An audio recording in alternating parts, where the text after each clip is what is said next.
Sa unang araw daw po ng BICAM deliberations na pinangunahan ni na Senate Finance Chair Sherwin Gatchalian at House Appropriations Chair Micaela Swansing, nakatakdang makatanggap ang Project NOAA ng 1 bilyong pisong alokasyon sa susunod na taon sa ilalim po ng 2026 National Budget.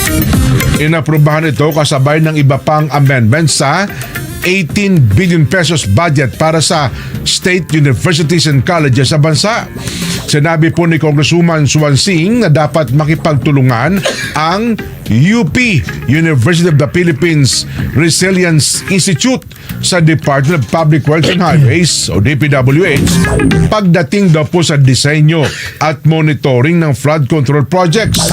Ito'y dahil sa kakayahan ng Project NOAA na matukoy kung saan dapat ito ay isang flood control structure.